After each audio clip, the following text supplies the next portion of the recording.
चलो पढ़ना शुरू करें। मेरे ख्याल ये खत्म होने पे आ गया था टॉपिक। आज तो हमें पिछला टॉपिक जो रह गया था वो पढ़ना था, शायद ये कंप्लीट नहीं हुआ था अभी। इसमें व्यवस्थाएं करा दी थी। पेज नंबर बोलो 84। अच्छा, इनका प्रशासन पढ़ रहे थे हम ना। ठीक है ठीक है। 84 में प्रशासनिक व्यवस्था पढ़नी थी अभी। अच्छा, ये थोड़ा सा बोरिंग टॉपिक है और इसमें दो चार चीज़ें समझने की होती हैं, रटने ज़्यादा पड़ते हैं क्योंकि प्रशासन समझने की हमें उतनी ज़रूरत नहीं है। चलो कोई नहीं, इसको मैं पढ़ा दूंगी। एक बार मुझे बताओ, पेज नंबर 94 तो शायद हम पढ़ चुके, 93, 94, 95 कर लिया था। 95 में शाहजहां की स्थापत्य कला पढ़ ली थी हमने, नहीं पढ़ी। अच्छा, ये थोड़ा सा इंपॉर्टेंट है और ये इंटरेस्टिंग भी है, समझ भी आएगा। पहले इसको पढ़ते हैं फिर पीछे पहुंचेंगे। चलो पेज नंबर 95 पर आ जाओ। प्रमुख वास्तुकार का टॉपिक पढ़ा था, जिसमें हमने देखा था जिसने ताजमहल बनाना शुरू किया उसी आदमी ने दिल्ली का लाल किला भी बनाया था। क्या नाम था उसका? अहमद लाहौरी। फिर मैंने बताया था कि उसके नाम के साथ एक और नाम ईशा खां जोड़ दिया गया था। ठीक है, पेज 95 पर पढ़ रहे हैं और इनमें से ज्यादातर चीजें तुम्हें आती हैं, एग्जाम में आती हैं, इसलिए पढ़नी जरूरी है। शाहजहां कालीन स्थापत्य पे आ जाओ। हम सब जानते हैं बेस्ट टाइम था आर्किटेक्चर का, किसका टाइम? शाहजहां। इसलिए इसमें एक एक बिल्डिंग के बारे में बताया जाएगा। यहाँ लिख लो या दिया भी है, देखो पहला ही पॉइंट। भारतीय वास्तुकला के इतिहास में शाहजहां का शासनकाल स्वर्ण युग के नाम से प्रसिद्ध है, क्योंकि इसके टाइम की बेस्ट बिल्डिंग्स में ताजमहल, लाल किला, दिल्ली की जामा मस्जिद, ये सब इसकी देन है। नेक्स्ट पॉइंट पे आना। शाहजहां को सफेद संगमरमर से विशेष प्रेम और लगाव था। उसके काल की अधिकांश इमारतें सफेद संगमरमर से ही बनाई गई, जिनमें सबसे बड़ी एग्जाम्पल हमारा ताजमहल है। इसके बाद प्रमुख भवन जो आगरा के किले में है। आगरा का किला मैंने आपको बताया बहुत किश्तों में बना, लेकिन आज जो किला है वो किसकी देन है? अकबर की। आगरा का किला अकबर की देन है। दिल्ली का लाल किला शाहजहां के। आगरा के किले में बहुत सारी चीजें थी जिनकी देखा देखी दिल्ली के लाल किले में बनवाई गई, जिनमें दीवाने आम, दीवाने खास, ये बताया था मैंने आपको, वही बता रखा है। इसमें आगरा के किले में स्थित प्रमुख भवन में पढ़ लो, दीवाने खास है, दीवाने आम है। इसके बाद एक जगह लिखा है झरोखा दर्शन, 4th में देखो। ये झरोखा दर्शन किसने स्टार्ट किया? अकबर। तो ये आगरा का किला अकबर का ही तो था, इसी ने तो शुरू किया था। लिख लो यहाँ झरोखा दर्शन के पास अकबर, उसी के किले के बारे में लिखा है शाहजहां, लेकिन शाहजहां की इमारतें भी इससे प्रभावित हैं, इसलिए बता दिया। इसके बाद ताजमहल पे आ जाओ नीचे। ताजमहल का मकबरा हुमायूं के मकबरे से प्रेरित था। हुमायूं का किसने बनवाया था? हमीदा बानो बेगम और मीरक गियास, और पैसा अकबर ने भी लगाया। ये अंडरलाइन करना। शाहजहां ने बेगम मुमताज महल की याद में बनवाया। आगरा में यमुना नदी के दाहिने किनारे पर 1631 में, कहीं कहीं 32 कहीं 31 में इसका काम शुरू हुआ, निर्माण शुरू हुआ, और 53 में 22 वर्ष बाद ये बनकर तैयार हुआ। अहमद लाहौरी प्रमुख वास्तुकार और उस्ताद ईशा खां इसका प्रमुख मिस्त्री था। उस दिन को कहता ना ईंट पकड़ाता था, तो ये मिस्त्री था इसका। ठीक है। अच्छा, इसमें तुमने लाल ये देखा है ताजमहल? ताजमहल में कभी तुम जाओ, कहीं भी जाओ ना, तो हमेशा जाने से बात नहीं बनती। वहाँ जाके उसकी जानकारी के लिए कोई ना कोई गाइड कर लेना चाहिए। इससे आपके वहाँ जाने का जो आपने खर्चा किया ना, उसका पैसा वसूल होता है, वरना तो क्या जाके घूमो, इसमें क्या पता चलेगा। वो एक एक बात बताता है। उसमें खासियत ये है ताजमहल में, कभी जब जाओ तो दोबारा देखना, इसमें जब एंटर करते हैं ना तो बहुत अंदर जाके पीछे ताजमहल है, उससे पहले कितने सारे गेट्स वगैरह हैं। उन गेट्स पे जो लिखा, सुनो और समझ लो, तुम्हें ये गाइड तुम करोगे नहीं, तुम्हें पता चलेगा नहीं, इसलिए मेरी बात ही सुन लो कि क्या बता रही हूँ। इसमें मान लो यहाँ एंट्री पर पहला गेट है, इस गेट की इस तरह ना इसमें कुरान की आयतें लिखी हैं, और तुम्हें देखने पे लगेगा कि इन सब का लिखने का स्टाइल छोटे बड़े अक्षर हैं, लेकिन गाइड तुम्हें बताएगा कि नीचे से ऊपर ये अक्षरों को बनाया इस तरह से लिखा गया है कि उनकी एक इमेज अलग से उभर के आती है। और उस टाइम पे बिल्कुल नाप तोल के अक्षर लिखे जाते थे कि भाई इतना चौड़ा होगा, इतना ऊंचा होगा। तो एक अलग सी शैली उभरी हुई है हर जगह, जहां जहां इन्होंने कुछ भी लिख के छोड़ा है। इसके बाद वो आपको बताते हैं कि जहां आप एंटर करेंगे ना, जहां कोई भी स्ट्रक्चर, मान लो कोई स्ट्रक्चर आया, इसकी खासियत ये है कि यहाँ से शुरू होकर बहुत लंबा है, ये दूर तक, बहुत अंदर तक।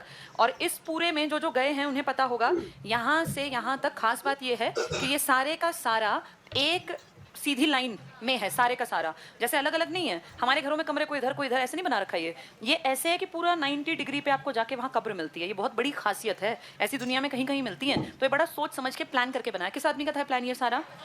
अहमद, हमारे अहमद लाहौरी, जिसने फिर इसी के पैरेलल कहाँ काम शुरू किया? दिल्ली का लाल किला, क्योंकि वो 1638 में बनना शुरू हुआ था, 48 तक बना। ऐसे ये 1631-32 में। इसमें यही खासियत है बस कि एक तो लिखने का पैटर्न बहुत अलग है, और मैंने आपको बताया भी होगा कि इसकी एंट्री के पहले गेट पर यहाँ इस तरह की 11 ऊपर की तरफ और ये पीछे। देखने में लगता है 11, लेकिन आप दोनों देखते हैं तो इतनी क्लोज बनाई हुई हैं कि वो देखने में 1 का आभास देती हैं, जबकि वो 22 हैं। तो बताया हर साल एक साल पूरा हो गया, फिर दूसरा साल, ऐसी कितनी लगा रखी है यहाँ? 22। तो ये अपने आप में बहुत खूबसूरत इमारत थी और बहुत सोच समझ के साइंटिफिक तरीके से बनाई गई थी। ये टिक कर लो। अच्छा, गाइड के ऊपर ज़्यादा विश्वास भी नहीं करना चाहिए। जैसे हमने गाइड किया, उसने अच्छी बातें बताई, फिर उससे मैंने पूछा यहाँ जाके, भैया कौन सी नदी बह रही है? तो बोला ये यमुना। तो मैंने उसको कहा कहाँ जाती है? बोला श्रीलंका। ठीक है, उससे मुझे आभास हुआ कि इनके ऊपर पूरा विश्वास नहीं करना चाहिए, क्योंकि यमुना श्रीलंका कैसे जा सकती है।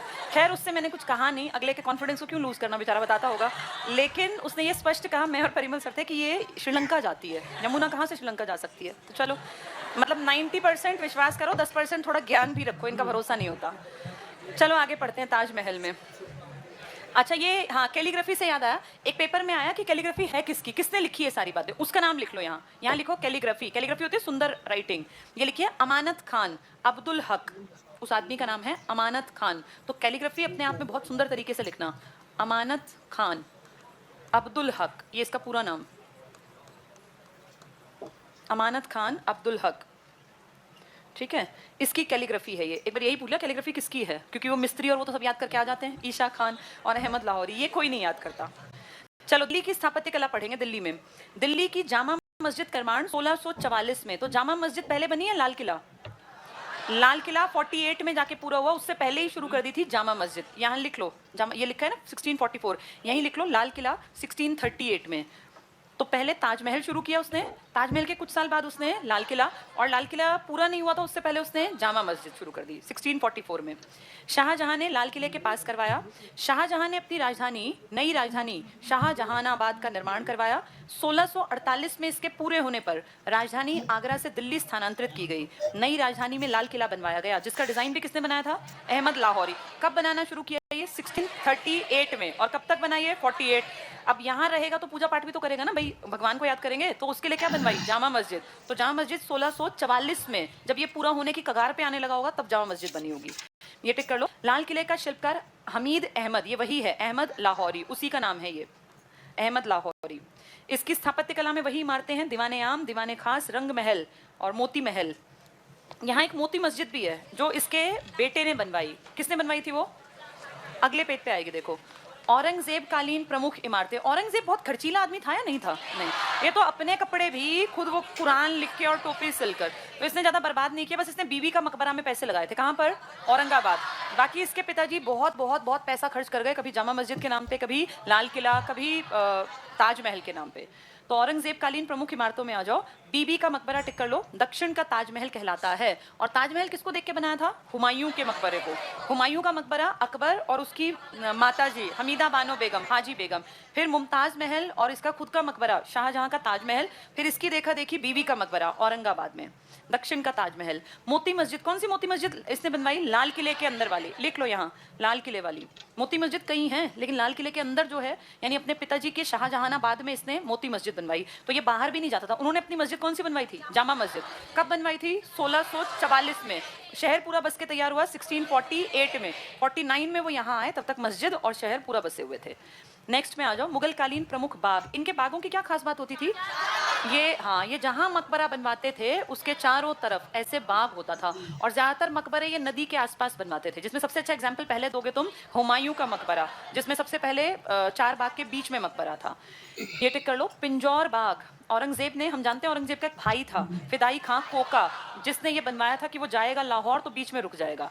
आराम बाग में किसको दफनाया गया था? बाबर।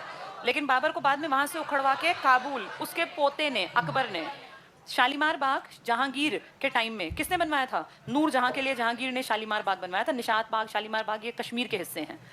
इसके बाद निशांत लिखा, देखो ये निशात है, ये निशात बाग, ये डल झील के पास पड़ता है। शाहजहां ने निशात बाग, और शालीमार बाग शाहजहां ने लाहौर में। शालीमार बाग श्रीनगर वाला जहांगीर का है, लाहौर वाला शाहजहां का। मुगल चित्रकला पे आ जाओ। इन लोगों ने ना चित्रकला पे खास ध्यान दिया, और आज तक इनकी पेंटिंग्स जो है उनको किताबों में, जैसे अब्दुल समद और इस तरह के बसावन और इस तरह के कई बड़े बड़े नाम हैं जिनके नाम हिस्ट्री में हैं। इस टाइम पे ज़्यादातर पेंटिंग जो करते थे, या तो किसी व्यक्ति विशेष का चेहरा, राजाओं के और इन सब के, जैसे वो दरबार में बैठे हैं तो उनको बड़े सीट पे बैठे हुए दिखा देंगे, लोग उनके सामने खड़े हैं भाई, उनके सामने सर झुका रहे हैं, ऐसी पेंटिंग्स बनती थी। या जानवरों की, कि बाघ बना दिया, हाथी बना दिया, या शिकार करते हुए राजा दिखा दिया। या तीसरी पक्षियों की पेंटिंग्स बनती थी, और ऐसे ऐसे पक्षियों की जो अब लुप्त हैं, गायब हैं, एक्सटिंक्ट, हाँ, डोडो या चिड़िया या इस तरह के। और ज़्यादातर जो राजा थे ना, वो खर्चा करते थे, इनको अपने महल में रखते थे, इनके परिवार को, और सारा खाना पीना, यानी राजा पेट्रोनेज की तरह काम करता था, भाई मेरे खर्चे पे तुम पेंटिंग्स बनाओ। इन पेंटिंग्स पे राजा के बारे में छोटी छोटी लाइंस में नीचे कुछ लिखते थे। राजा तो मर गए, पर ये पेंटिंग्स एज इट इज हैं। जैसे पानीपत के युद्ध की पेंटिंग बना रखी है, उसमें दिखा रखा है किस तरह से हाथी पे बैठा हुआ हेमू को तीर लगा, वो कैसे गिरा, फिर किस तरह से बैरम खान ने उसके ऊपर अटैक करके और वहां से जीत हासिल की। तो पढ़े जरा क्या इनकी खास बात थी चित्रकला की। तुजुके बाबरी किसने लिखी थी? बाबर ने। बाबर ने उत्तर भारत में सिर्फ कितने साल राज किया? 4 साल। लेकिन बाबर इतना इंटेलिजेंट आदमी था, बाबर को उस टाइम दक्षिण भारत में कृष्णदेव राय, जो कि बहुत फेमस राजा है, संगम वंश हमने सुना हुआ है, हरिहर बुक्का, एमबीटी के टाइम, पढ़े लिखे पागल राजा के टाइम, कौन सा इलाका डेवलप हुआ था? विजयनगर। इस विजयनगर में 4 वंश थे, हिंदू बाहुल्य इलाका था ये, और इसमें सबसे ताकतवर राजा हुआ कृष्णदेव राय, जिसने 1509 से 1529 तक राज किया, 20 साल। और इस टाइम पे पानीपत का युद्ध लड़ा गया 1526 में। वो आदमी आपके देश में 1526 में आता है और 4 साल बाद वो मर गया, और उन 4 सालों में उसको पूरा भारत पता था। इसलिए कहते हैं मेहनत करके आदमी आगे बढ़ता है। जिसको लगता है ना बाबर ने कुछ नहीं किया, बाबर ने अपनी किताब में आपके दक्षिण भारत के इस राजा का नाम भी लिखा है, और उसने लिखा है इंडिया में उस टाइम सबसे प्रतापी राजा अगर कोई था तो वो कृष्णदेव राय था। आप ये देखो, उत्तर भारत से दक्षिण जाने में ही कितने टाइम लगता होगा। इस बाबर ने महज 4 साल के छोटे से पीरियड में, 26 से 30 में तो इसका राज है, इन 4 सालों में उत्तर भारत पे हर राजा को अपने से नीचा करके खत्म कर देना, और फिर दक्षिण भारत तक की जानकारी लगा के, मतलब पता लगा के रखना। इससे ये दिखता है कि इसके गुप्तचर, इसका सिस्टम कितना बढ़िया था। तो ऐसे ही कोई बड़ा राजा नहीं बनता। इसकी इन बातों का फायदा किसको मिला था? हुमायूं को।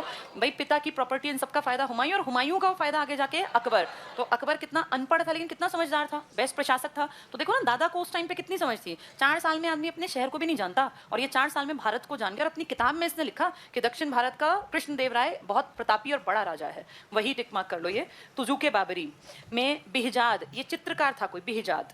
नेक्स्ट लाइन में टिक करना, फारस का प्रसिद्ध चित्रकार था, उसे पूर्व का राफेल कहा जाता है। तो ये फारस से आया होगा, क्योंकि पुराने टाइम में मैंने आपको बताया भी था, लोग ट्रेवल करते थे। हमने पढ़ा था फिरदौसी, उतबी, पढ़े थे ना। ये हमारे थोड़ी थे, ये विदेशी थे। ये गौरी के साथ, गजनबी के साथ अलग अलग टाइम में लोग आए। ऐसे ही बाबर ने किसका नाम बताया हमें? बिहजाद का। ये पूर्व का राफेल था। नेक्स्ट टिक करना, हुमायूं ने मुगल चित्रकला को प्रारंभ करने में महत्वपूर्ण भूमिका निभाई, क्योंकि इसके पिताजी लंबे नहीं टिके तो कोई ज्यादा काम भी नहीं किया होगा। तभी देखो कोई स्थापत्य ज्यादा नहीं पढ़ते आप। काबुली बाग मस्जिद पढ़ी थी बस आपने, और वो भी किसके नाम पे? इनकी पत्नी के नाम पे। बाकी आपने ज्यादा बड़ा नहीं पढ़ा। हुमायूं को टाइम मिला, इसने काम किया। इससे अगला पॉइंट बहुत काम का, बहुत बार पूछते हैं। मुगल चित्रकला का सबसे प्रारंभिक और महत्वपूर्ण चित्र संग्रह हमजनामा, हमजानामा लिखा ना, हमजनामा, दास्ताने अमीर हमजा या हमजनामा में संकलित था। तो इनका सबसे महत्वपूर्ण चित्र संग्रह हमजनामा कहलाता है। हमजनामा इंपॉर्टेंट है। इसमें पढ़ लो आगे। इसमें 1200 चित्रों का संकलन है। पैगंबर मोहम्मद के चाचा थे हमज या हमजा, इनके वीरतापूर्ण कामों का उल्लेख था। अंडरलाइन करना, अकबर के काल में पूरा किया गया। तो हमजनामा किसके टाइम में जाके पूरा हुआ? अकबर। इसमें 1200 चित्रों में किसके परिवार को दिखाया? पैगंबर मोहम्मद साहब, यानी इस्लाम धर्म के ऊपर बहुत सारी जानकारी देती होगी एक किताब, जिसका नाम क्या है? हमजनामा। उसमें पेंटिंग्स हैं, तो उन पेंटिंग्स से जानकारी मिली। इसके बाद एक पॉइंट छोड़ के अगला टिक कर लो। हमजनामा में ख्वाजा अब्दुल सम्मद, ये बड़ा आदमी है, अब्दुल सम्मद ने भी चित्र बनाए, और मीर सैयद अली के पर्यवेक्षण में चित्र संकलन किया गया। कितने चित्र हैं इसमें? 1200। किसकी लाइफ के बारे में? ये पैगंबर मोहम्मद साहब के चाचा। नाम क्या रख दिया? हमजनामा। उनका नाम हमज या हमजा था। किसके टाइम में जाके पूरा हुआ? अकबर। क्योंकि देखो बाबर के पास तो टाइम नहीं था, 4 साल थे। हुमायूं ने काम किया, पर 10 साल बाद याद है भाग गया था वो देश छोड़ के। फिर कौन टिका और लंबा टिका? अकबर। तो अकबर के टाइम में कौन सी चित्रों की किताब पूरी हुई? हमजनामा।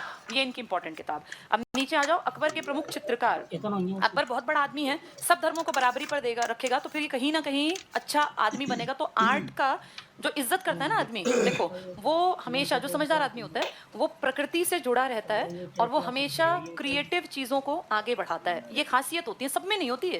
जैसे तुम इस बात को समझने की कोशिश करो, जितने लोग बड़े हुए हैं ना, जिनका नाम है दुनिया में, उन सब के बारे में उठा के पढ़ना। वो प्रकृति से जुड़े हुए थे और वो क्रिएटिव थे, वो अलग आइडियाज दुनिया को देके चले गए। हो सकता है अमीर ना रहे हों, जैसे रविंद्रनाथ टैगोर को तुम सब पढ़ते हो। टैगोर जानते हो प्रकृतिवादी थे। टैगोर ने यह भी कहा था, पढ़ाने के लिए टीचर की जरूरत ही नहीं है, सबसे बड़ी शिक्षिका इस धरती पर प्रकृति है। और ये पेड़ों के नीचे पढ़ाते थे, कोई इन्होंने बिल्डिंग नहीं बनाई थी। ये कहते थे पेड़ों के नीचे खुले में बच्चे को पढ़ने दो, प्रकृति टीचर सिर्फ रास्ता दिखाए, बच्चा अपने आप सीख लेगा। ये नेचुरलिस्ट थे ये। ऐसे ही महात्मा गांधी को याद करो, महात्मा गांधी ने बेसिक शिक्षा में क्या कहा था, हर बच्चा 3 घंटे कम से कम कोई ना कोई ऐसा काम करेगा जिससे कि उसकी इनकम हो सके, चाहे वो खेत का काम करे, वो मोमबत्ती बना के बेचे, वो कोई टमाटर की फसल पैदा करके बेचे, लेकिन उसको बचपन से काम करना आना चाहिए। ये ऐसे लोग हैं, चाहे वो गांधी थे चाहे टैगोर, जिन्होंने ये कहा कि बच्चों को पढ़ाई से जोड़ के प्रकृति से मत काट देना, और इसीलिए इनके टाइम की शिक्षा ने इंसान को मजबूत बनाया। आज जो चरित्र की बातें बतानी पड़ती है ना, ये पहले चरित्र की बातें अपने आप आ जाती थी, क्योंकि वो लोग प्रकृति से जुड़े रहते थे। अब धीरे धीरे आदमी प्रकृति से कट गया। अब तुम ये देखो, आज बच्चे मोबाइल में रह गए, बच्चों को पता ही नहीं कि पेड़ पे फल हो तो तोड़ के कैसे खाना है, या प्रकृति जो है, हमारे टाइम में तो बहुत चीजें थी, जामुन है या अमरूद है, इनके पेड़ों पे से ये खरीद के कोई नहीं खाता था, ये पेड़ों पे से खाया करते थे। आज बच्चे के पास सब चीजें इतनी बहुतायत में हैं, इन बच्चों को ना, जो अब पीढ़ी है, इनको मूंगफली का मजा थोड़ी पता है कि कितने मजे होते हैं खाने में। हमें काजू से भी ज्यादा अच्छी मूंगफली लगती थी, क्योंकि काजू मिलती ही नहीं थी, तो मूंगफली ही काजू मिल जाती थी, मूंगफली ही काजू थी हमारे लिए। आज बच्चे के मुंह में पीछे भी काजू और बादाम लेके भागते हैं कि खा ले, वो खा के राजी नहीं है। इन बच्चों को पता ही नहीं है कि चीजें मजा, मतलब गरीबी मुफलिसी में जब चीजें कम होती हैं तब क्या मजा होता है लाइफ जीने का। प्रकृति सिखाती है बातें। वो अब धीरे धीरे इंसान कट गया। तो देखो इसने क्या किया, कैसी चित्रकला बनवाई। अकबर के प्रमुख चित्रकारों में आ जाओ। पहला है आगा रजा, बड़ा आदमी था Aga Raza. Aga Raza, Basawan, very very important, Basawan Akbar के समय के सर्वोत्कृष्ट सबसे बेस्ट चित्रकार। तो अकबर के टाइम में सबसे अच्छा पेंटर, ड्राइंग बनाने वाला कौन था, बसावन। बसावन। इसके बाद पढ़ लो, सर्वोत्कृष्ट कृति है इसकी, एक कृष्णकाय घोड़े के साथ मजनू का निर्जन स्थान में भटकता चित्र बनाया इसने, तो वो इसकी बेस्ट कृति हो गई। हमजनामा पुराने टाइम से चला आ रहा था, बसावन अब है किसके काल का, अकबर। हमजनामा पुरानी पुश्तों ने काम किया, पूरा करवाया अकबर ने। इसके बाद मोहम्मद शरीफ पे आ जाओ, सेकंड लाइन टिक करना। रज्मनामा, ऊपर क्या पढ़ रहे थे, हमजनामा, अब है रज्मनामा। मुगल चित्रकला के इतिहास में मील का पत्थर थी, तो मील के पत्थर में आधे हमजनामा टिक कराएंगे। हमजनामा है 1200 चित्रों का संकलन, जिनमें पैगंबर मोहम्मद साहब के चाचा हमज की लाइफ के बारे में बताया गया। वो एक आदमी ने नहीं बनाया, उसमें बहुत सारे लोगों की पेंटिंग, जैसे हमारे वेद नहीं है, वेद किसी एक ने थोड़ी लिखे हैं, वेद अलग अलग लिखे, संकलन एक ने कर दिया। ऐसे ही हमजनामा 1200 चित्र एक आदमी ने नहीं बनाए, वो अलग अलग टाइम पे इकट्ठे किए गए और फाइनल उसको शेप दी है अकबर ने। लेकिन अकबर के दरबार में एक आदमी है जिसका नाम है बसावन, ये बेस्ट चित्रकार है और ये इंडिपेंडेंट इसके काल में काम करेगा। आगे टिक कर लो। मोहम्मद शरीफ हो गया, रमजनामा, ये मील का पत्थर थी। दसवंत भी बहुत बड़ा आदमी है, टिक करना। अकबर कालीन अग्रणी चित्रकार, अगर कहें बेस्ट तो बसावन था, लेकिन काफी अच्छा काम करता था दसवंत भी। रज्मनामा टिक कर लो। ये रज्मनामा है क्या जिसको कह रहे हैं मील का पत्थर, ये हमारी महाभारत का फारसी में अनुवाद है, लिख लो यहाँ, महाभारत का फारसी अनुवाद। हमारी किताब को इसने अकबर तभी तो महान कहलाता था कुछ कारणों से, इनमें एक ये भी था कि इसने सब धर्मों को इंपॉर्टेंस दी है। महाभारत का फारसी अनुवाद, इसको कहते हैं मील का पत्थर। रज्मनामा नामक चित्रों की पांडुलिपि तैयार की, तो किसने रज्मनामा में चित्र तैयार किए, दसवंत। दसवंत और दूसरा बेस्ट कौन था, बसावन। ये दोनों किसके समकालीन हैं, अकबर। हमजनामा एक पीढ़ी की नहीं है, कई लोगों की मेहनत है उसमें। अगले पेज पर आ जाओ। इसमें 97 पेज पर पहली लाइन में ढूंढो जरा, अकारिजा लिखा है, अकारिजा, टिक मार्क कर लो, अकारिजा। नेक्स्ट लाइन में पीछे टिक करना, अकबर के समय में। तो अकबर के 3 बड़े नाम तुमने पढ़ लिए, दसवंत, बसावन और अकारिजा। ये किसके समकालीन है, अकबर के। इनमें से किसको कहते हैं मील के पत्थर पे काम किया, हाँ, दसवंत ने क्या किया था, रज्मनामा। रज्मनामा महाभारत को फारसी में अनुवाद, तो वो जैसे चक्रव्यूह वाली घटना जो हमारी 13वें दिन की है, या गीता का उपदेश, ये सब पिक्चर से बनाया, किसने किया ये काम, दसवंत ने। और बसावन क्या था अपने टाइम का, बेस्ट। और अकारिजा किसके दरबार में है, अकबर। इनसे बहुत पहले किताब पूरी कर ली गई थी जिसको कहते हैं हमजनामा, वो पैगंबर साहब की है। ये तो ड्राइंग पेंटिंग मतलब इंडिया के बारे में भी है।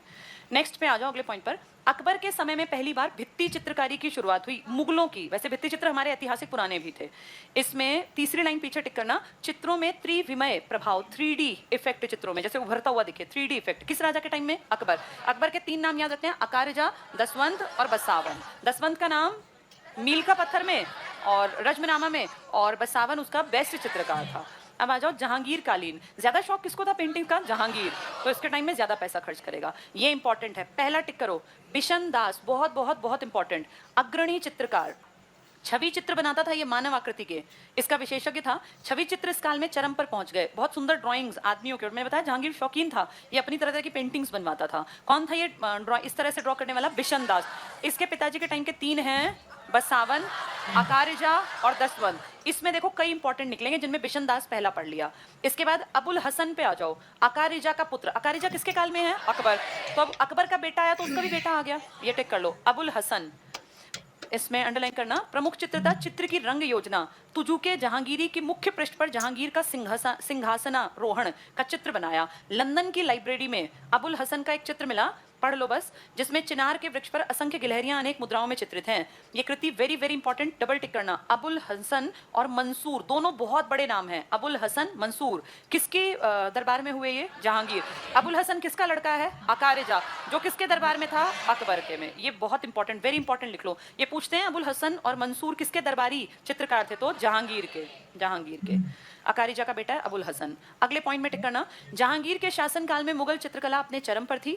जहांगीर के शासनकाल में छवि चित्र बनने लग गए। प्राकृतिक दृश्य, पशु पक्षी, व्यक्तियों के जीवन से संबंधित चित्र बनाने की परंपरा का जन्म हुआ। जहांगीर ने प्रसिद्ध चित्रकार, बहुत बहुत इंपॉर्टेंट, अकारिजा किसके दरबार में था? ये अकबर। आगा रजा यानी इसके पिताजी तो चले गए लेकिन ये अभी था, के नेतृत्व में आगरा में एक चित्रशाला की स्थापना की। डबल टिक कर लो, ये एक्सपीरियंस्ड चित्रकार रहा होगा क्योंकि ये किसका समकालीन है? अकबर। अब इसका बेटा भी आ गया जिसका नाम क्या है? अबुल हसन, जिसने क्या बनाया था? पेंटिंग बनाई थी ना, किस चीज की? हाँ, मंसूर के साथ मिलके पेंटिंग्स बनाई थी बहुत सारी। तो ये टिक कर लो, अकारिजा जो एक्सपीरियंस्ड होगा क्योंकि अकबर के समकालीन है, आगा रजा जिसको बोलते हैं। इनके नेतृत्व में कहाँ चित्रशाला बनवाई? आगरा में, क्योंकि अकबर भी तो आगरा में रहता था, तो अकारिजा भी आगरा में होगा। तो आगरा में अकारिजा को कहा आप पेंटिंग की पूरी गैलरी और ये सब मेंटेन करो, क्योंकि एक्सपीरियंस्ड आदमी था, बहुत एज था। अगला टिक करना, उस्ताद मंसूर, ऊपर लाइन में तुम टिक करके आए हो, मंसूर का नाम, जिसने वो गिलहरियों वाली पेंटिंग बनाई थी। टिक करो, उस्ताद मंसूर वेरी इंपॉर्टेंट है ये।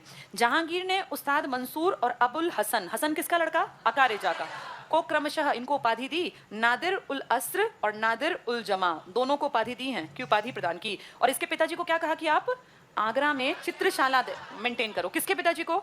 अबुल हसन। क्या नाम है इसके पिताजी का? अकारिजा, जो किसके टाइम का है? अकबर। अकबर मर गया पर हो सकता है 2-4 साल वो और जिया हो, तो इसने कहा आप एक्सपीरियंस हैं, आप आगरा में रह के चित्रशाला बनवाओ, और आपका बेटा और दूसरा मंसूर, इनको ही अपने साथ रखता था, जो इनकी पेंटिंग्स बनाते थे। तो इन दोनों को इसने उपाधि दी है। उपाधि देख लो, नादिर उल अस्र और नादिर उल जमा। ये इंपॉर्टेंट है सारी बातें। अबुल हसन जो अकारिजा का बेटा है, व्यक्ति चित्र बनाने में विशेषज्ञ था, और उस्ताद मंसूर पक्षियों और फूलों के अनोखे चित्र बनाने में विशेषज्ञ थे। दोनों ने मिलकर गिलहरियों वाली पेंटिंग बनाई थी ना वो। उसके बारे में कौन कौन दो नाम हमें याद रखने हैं? अबुल हसन और मंसूर किसके दरबारी हैं? ये दोनों को उपाधि दी है। नाम किसको दिया? अकारिजा, जो किसके दरबार का मेन आदमी था। ठीक है, इसके बाद आगे टिक करना, मंसूर की महत्वपूर्ण कृतियों में, ये पता है बहुत टफ है, ये जो बातचीत कर रहे हो ना, ये बस रह ही जाओगे, फिर कहोगे सीईटी में 1 नंबर कमाया जी, 2 नंबर कमाए। ये बहुत बोरिंग और टफ टॉपिक है और अपने आप तैयार नहीं होता। नाम याद नहीं आता, अकारिजा किसके साथ आएगा, अबुल हसन किसके साथ। इनको सुन लोगे तो ये आसान है, वरना टफ है। और ये सीईटी नहीं निकला ना, तो ये मान लेना तुम्हारी जिंदगी निकल जाएगी, फिर बैठे ही रहोगे बस ऐसी खाली में, पता नहीं चलेगा फिर। ये टिक कर लो, दोनों जहांगीर काल के सर्वश्रेष्ठ चित्रकार थे। मंसूर की कृतियों में साइबेरिया का एक विरला सारस और बंगाल का एक अनोखा पुष्प था। इसका मतलब ये क्या पेंट करता होगा? पशु पक्षी। कौन आदमियों की पेंटिंग्स बनाता था? अबुल हसन, जो किसका बेटा था? किन दो को उपाधि मिली है? अबुल हसन और मंसूर को। अकारिजा को क्या काम दिया इसने? कि आप आगरा में चित्रशाला। क्या अकारिजा या अगारिजा अपने अकबर के टाइम का बेस्ट था? बेस्ट बसावन था। और एक और नाम क्या पढ़ा था हमने? दशवंत, जिसने मील का पत्थर, वो रज्मनामा, महाभारत का फारसी अनुवाद और पेंटिंग्स बनाई। अब जिसने सुन ली उसके लिए आसान है, वरना ये बहुत टफ है। उसको लगेगा सारे एक जैसी, तो एक जैसे नहीं है ये, हर आदमी का काम अलग था। मंसूर के साथ दूसरा कौन काम करता था? हाँ, किसका बेटा था ये? अकारिजा, वो चित्र गिलहरियों वाला, आज भी लंदन की लाइब्रेरी में बता रहे हैं। इन दोनों को उपाधि किसने दी? जहांगीर। एक पक्षी और चित्र बनाता था पक्षियों के और इसके, और एक आदमियों की छवि कृति बनाता था जिसको अपने साथ रखता था। नेक्स्ट टिक कर लो, जहांगीर के बाद शाहजहां के प्रमुख चित्रकार ज्यादा फेमस नहीं हुए। इसके टाइम में कौन फेमस हुआ? जिसने बिल्डिंग बनाई, कौन था वो? अहमद लाहौरी। अहमद लाहौरी ने कहाँ कहाँ काम किया? पहले ताजमहल, फिर नई दिल्ली का लाल किला। लाल किला बनने से पहले कौन सी मस्जिद बन गई? जामा मस्जिद। कब बनी? 1644 में। लाल किला 1638 से 48, और वो ताजमहल 31-32 से लेके 53 तक चला। ठीक है, अगले पेज पे आ जाओ। पहला पॉइंट टिक करना, शाहजहां ने चित्रकला के स्थान पर स्थापत्य कला पर अधिक ध्यान दिया, इसलिए स्थापत्य का क्या बना? वो स्वर्ण काल। यहाँ लिख लो इंपॉर्टेंट, इसने ज्यादा चित्रकला पे ध्यान नहीं दिया। सबसे ज्यादा चित्रकला पे ध्यान किसने दिया? जहांगीर। इसलिए उसने चित्रशाला बनाई आगा रेजा के नेतृत्व में आगरा में, अपने साथ रखा अबुल हसन को और मंसूर को, और इन दोनों की बनाई पेंटिंग्स में पशु पक्षी जानवर और इंसान थे। तो इसको अपनी पेंटिंग्स का शौक था। अगले पॉइंट पे आ जाओ, औरंगजेब। क्या औरंगजेब बहुत ऐसा शौक और इस तरह की चीजें, बड़ा सादा था इस मामले में, टिक कर दो। औरंगजेब ने चित्रकला को इस्लाम के विरुद्ध मानकर बंद करवा दिया। इसने तो सारा ही कलेश खत्म कर दिया कि बंद करो या अकबर के कामकाज, जबकि उनकी रिस्पेक्ट करता था। वो तो चित्रशाला बनवा रहे हैं, आदमियों को लेके घूम रहे हैं, इसने कहा कोई बकवासबाजी नहीं, बस एरिया को हड़पना हमारा टारगेट है। तभी तो सबसे ज्यादा प्रांत बनाए इसने, सब बंद करवा दिया इसने। अब आ जाओ मुगल कालीन संगीत कला। संगीत का शौक किसको होता है? जो जिसके पास पैसा हो और टाइम हो। तो सबसे ज्यादा पैसा और टाइम अकबर के पास था, उसी को शौक होगा। पहला टिक कर लो। अकबर के शासनकाल में तानसेन और बाज बहादुर प्रसिद्ध संगीतकार थे। तानसेन को कंठाभरण वाणी, यानी कंठ जिसके वाणी बहुत मीठी हो, विलास की उपाधि दी। तानसेन का वास्तविक नाम रामतनु पांडेय था। उनके गुरु वृंदावन के बाबा हरिदास थे। तो ये संगीत का ज्यादा शौक पैसा वाला आदमी कर सकता है। तो किसके टाइम में था ये? अकबर के टाइम में। अगला पॉइंट भी टिक करना। प्रसिद्ध संगीतकार बाज बहादुर मालवा के शासक थे। संगीत विद्या और हिंदी गीतों में अपने समय के सर्वश्रेष्ठ थे। अकबर कालीन प्रमुख संगीतकार में पहला और तीसरा टिक कर लो, तानसेन और बैजू बावरा। तानसेन और बैजू बावरा। इसके बाद नीचे आ जाओ पॉइंट पर। जहांगीर काल के प्रमुख संगीतज्ञ, छठे नंबर का करना। इसके पास भी पैसा होगा तभी ये पेंटिंग्स और सब बनवाता था। लाल खान गुण समुद्र की उपाधि प्रदान की। ये इंपॉर्टेंट है। लाल खान को गुण समुद्र या गुण समंदर भी लिख देते हैं की उपाधि किसके टाइम में मिली है? जहांगीर। तो जहांगीर को ड्राइंग, पेंटिंग और संगीत सबका शौक था। औरंगजेब क्या करेगा? इन सब पे पाबंदी लगवाएगा। वो कहेगा क्यों पैसे वेस्ट करते हो? पहला पॉइंट देखो, औरंगजेब स्वयं कुशल वीणा वादक था। औरंगजेब ने संगीत को इस्लाम का विरोधी मानकर इस पर पाबंदी लगा दी। तो दो कलाएं तो औरंगजेब ने खत्म करवा दी। कौन कौन सी? चित्रकला और संगीत कला। ये अपने आप खुद संगीत में इंटरेस्ट था, लेकिन इसने कहा ये फालतू की बात है, इस पर पैसा नहीं खर्च करना। किसने काम किया किन दो लोगों ने? अकबर और जहांगीर। इसलिए तुम पढ़ के आए अकारिजा के बारे में, मंसूर के बारे में, अबुल हसन के बारे में। ये तुमने दो ही तो पढ़े, या तो अकबर या तो जहांगीर। अब जैसे तुक्का मारने में भी ना, मान लो कोई नाम आ जाए और कहीं ये किसके टाइम में था, तो जिसको थोड़ी नॉलेज है ना, तुक्का वही मार पाता है। अब वो जानबूझ के देंगे कि फलाना कोई नाम दे देंगे, ये आदमी सबसे बड़ा संगीतकार था, तुमने नहीं पढ़ा, वो कहेंगे इनमें से किसके शासन में रहा होगा। उसमें ऑप्शन आ जाएगा बाबर का, औरंगजेब का, शाहजहां का और अकबर का। तो सबसे ज्यादा चांसेस अकबर के हैं। अब कई लोग कहते हैं ना तुक्के कैसे मारते हैं, जो ध्यान से सुनते हैं ना तुक्के उनके ही ठीक लगते हैं, क्योंकि कोई आइडिया तो हो। अब जो बेवकूफ है, मूर्ख है, वो टिकमार्क कराएगा औरंगजेब, जिसको ये अकल ही नहीं है कि औरंगजेब तो इन सबसे नफरत करता था। कहीं संगीत का जिक्र आए, ड्राइंग का, कला का, या कहीं क्रिएटिविटी का, तो औरंगजेब इन सब का विरोधी है। औरंगजेब का कहना है बस एक रखो, प्रॉपर्टी बढ़ाना, इसमें जो नाचने गाने और इस तरह की बातें सब हटा दो। इसीलिए तुक्का मारने के लिए भी ना अकल होनी चाहिए कि भाजसा में से सिर्फ दो लोगों के साथ तुक्का चल सकता है। अगर ड्राइंग पेंटिंग की बात है, या तो अकबर या तो जहांगीर। शाहजहां को शौक ज्यादा इनका था, बिल्डिंग्स का था। चलो, औरंगजेब में पढ़ लिया हमने। नीचे आ जाओ, मुगल काल के प्रमुख व्यक्तित्व और उनकी उपाधियां। पहला टिक करो, बीरबल। किसके दरबार में था यह? अकबर के। कवि प्रिय या कवि राय, इनको उपाधि दे रखी थी, कवि प्रिय। चौथे नंबर पर टिक करना, जिन चंद्र सूरी, युग प्रधान। किसके दरबार में था? अकबर के में। और हरि विजय सूरी, जगत गुरु की उपाधि किसने दी थी? अकबर ने। बहुत बहुत इंपॉर्टेंट है ये, जगत गुरु की उपाधि, इंपॉर्टेंट लिख लो यहाँ, हरि विजय सूरी। ये इतने लोगों को उपाधियां क्यों दे रहे हैं अकबर? क्योंकि अकबर ने क्या खोल लिया था बहुत बड़ा, एक इबादत खाना, जिनमें हमें याद है अलग अलग धर्मों के लोग कब से आने लग गए थे, और ये उनसे डिस्कशंस करता था ना। हमने पीछे कुछ नाम पढ़े थे, अगर तुम्हें याद हो तो, 4 अलग अलग धर्मों के, जिनमें जैन था, बौद्ध था, क्रिश्चियनिटी थी। तो ये सब किसके टाइम में आते थे? अकबर। इसीलिए अब देखो, जिसको ये बेसिक बात नहीं पता वो टिकमार्क नहीं कर पाएगा। मान लो हमने कोई नाम नहीं पढ़ा, लेकिन वो कह रहे हैं फलां धर्म को चलाने वाला आदमी निम्न में से किस बड़े मुगल काल में आया, किस बड़े राजा के। तो जिसने सुना उसको पता है कि भाई बाहर का आदमी ज्यादा आने के चांसेस अकबर के हैं, तो पहली प्रायोरिटी अकबर, और उसमें आधे टिक करेंगे औरंगजेब, जिसको कि देख के लोग भाग जाते थे। तो ये होती है कॉमन सेंस, इसलिए सुना करो। ये पहला हमने, चौथा पांचवा टिक कर लिया। पांचवा ज्यादा काम का है। टेबल के नीचे आ जाओ, सेकंड पॉइंट टिक करो। मुगल काल में संगीत का सर्वाधिक विकास 18वीं सदी में मुगल बादशाह मोहम्मद शाह रंगीला के समय। इसको डबल टिक कर लो। संगीत का शौक सबको था, किसने संगीत को दबाया था? औरंगजेब। लेकिन कहें संगीत का बेस्ट टाइम जो देखा, मोहम्मद शाह रंगीला, जिसके टाइम में हमारे ऊपर अटैक हुआ ईरान के शाह का, और हमारा कोहिनूर हीरा और हमारा तख्ते ताऊस चला गया। ये सबसे बेस्ट टाइम था संगीत का। यहाँ इंपॉर्टेंट लिख लो, जैसे स्थापत्य का बेस्ट काल था शाहजहां, ड्राइंग पेंटिंग का जहांगीर, ऐसे संगीत का बेस्ट काल है मोहम्मद शाह रंगीला। किसने संगीत को बिल्कुल निगलेक्ट किया? झरोखा दर्शन किसने स्टार्ट किया था? किसने खत्म करवा दिया? ठीक है, मुगल कालीन शिक्षा पे आ जाओ। तुम्हें क्या लगता है शिक्षा पे, किस शिक्षा पे काम किया होगा इन लोगों ने? इन्होंने काम किया होगा अपनी भाषाओं पर, अरबी और फारसी।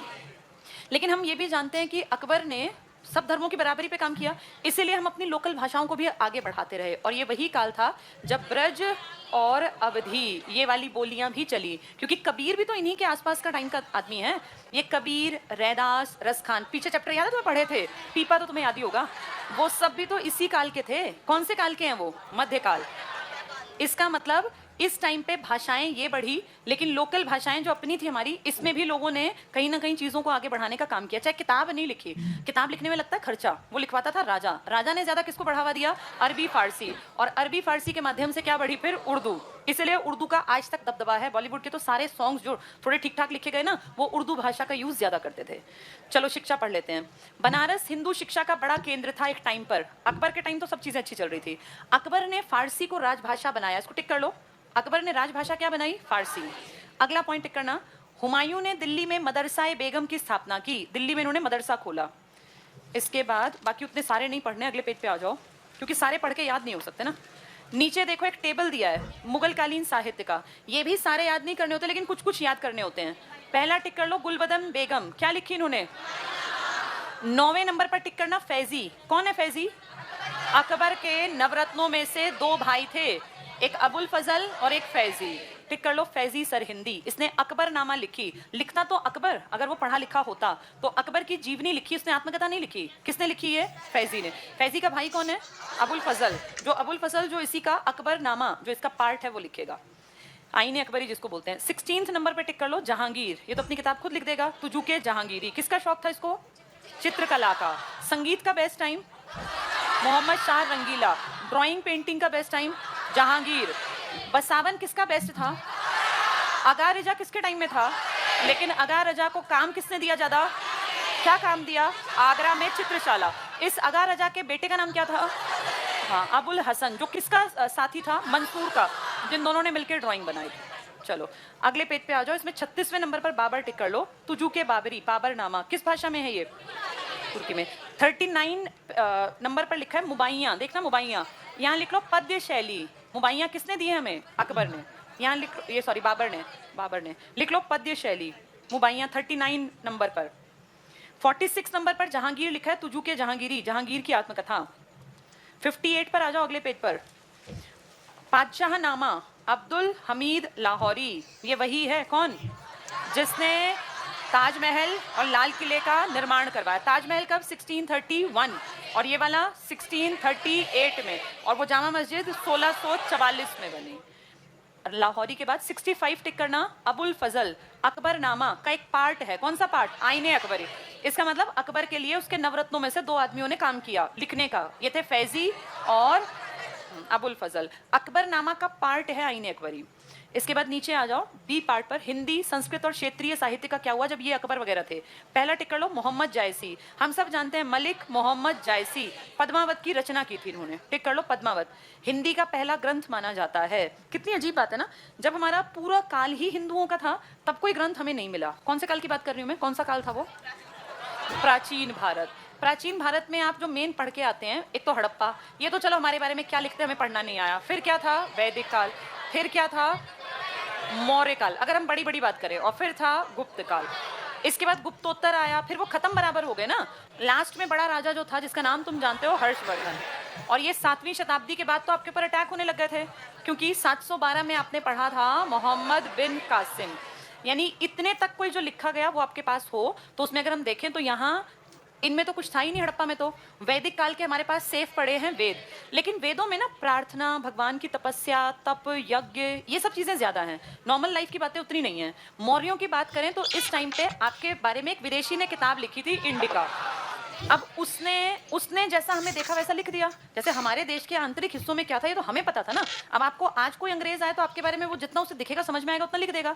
इस इंडिका नाम की किताब में आपके बारे में 100% चीजें सही हो ना हो, क्योंकि ये एक विदेशी आदमी का नजरिया है आपके प्रति, और जिसकी कोई गारंटी नहीं है कि वो ठीक होगा कि नहीं होगा। पर हमारे पास कोई ऑप्शन नहीं है, हम इसकी बातों को। और इस टाइम पे एक किताब और लिखी गई थी, अर्थशास्त्र, जो कि आपके चाणक्य जो तक्षशिला यूनिवर्सिटी के हेड थे, इन्होंने लिखी।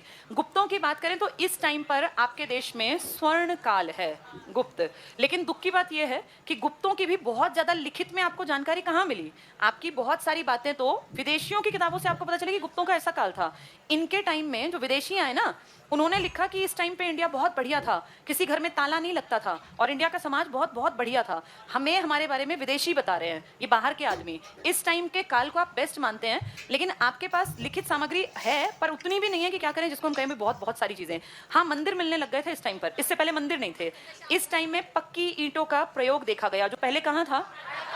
बीच में तो आपकी चीजें या तो पत्थरों से बनी या फिर लकड़ियों से, पक्की ईंट का यूज नहीं आया। यहां जाके ईंट आई। हर्षवर्धन का काल थोड़ा सा प्रोग्रेसिव काल था।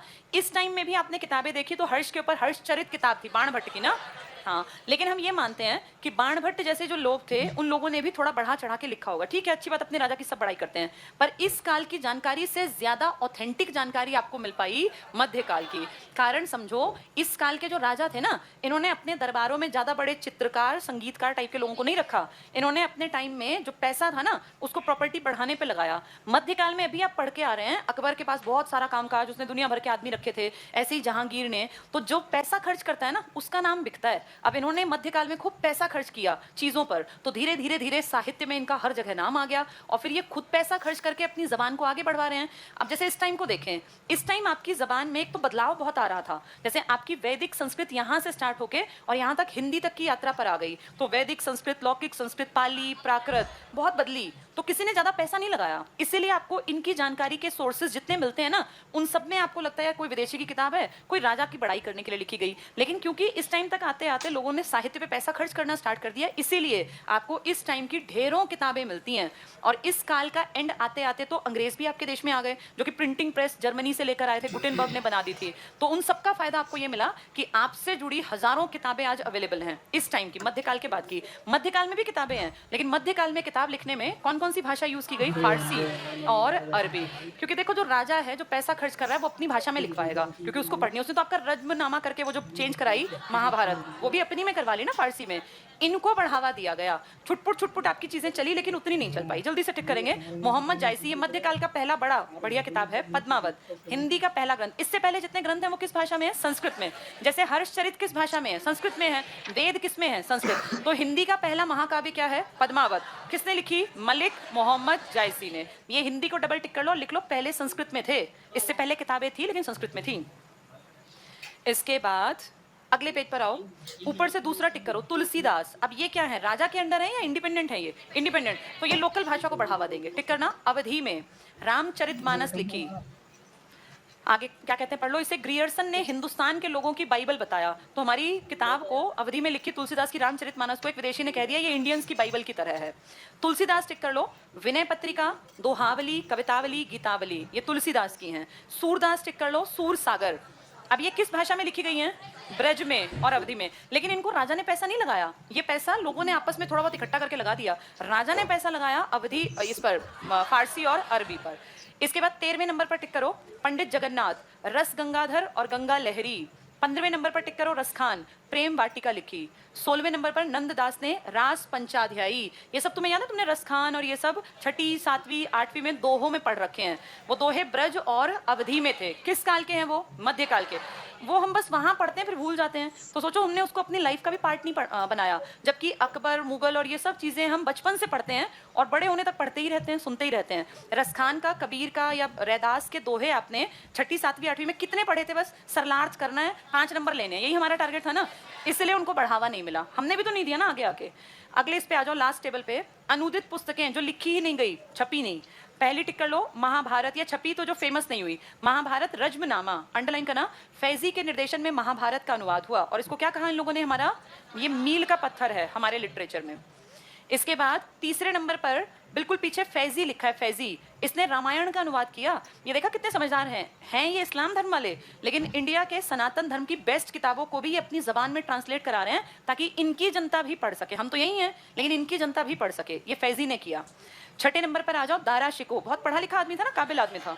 टिक करना। भगवत गीता, कहते हैं इसने पुराण भी सारी पढ़ी थी, हमने नहीं पढ़ी इंडियंस ने, इसने पुराण पढ़ी थी। तो ये इंटेलिजेंट आदमी था, दारा शिकोह। ठीक है, चलो ये मेन था, बाकी कल देखेंगे।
फिर भी जाएगा ये राइड जब बंदा करता है जाएगा ही काम वाला तो घूम रही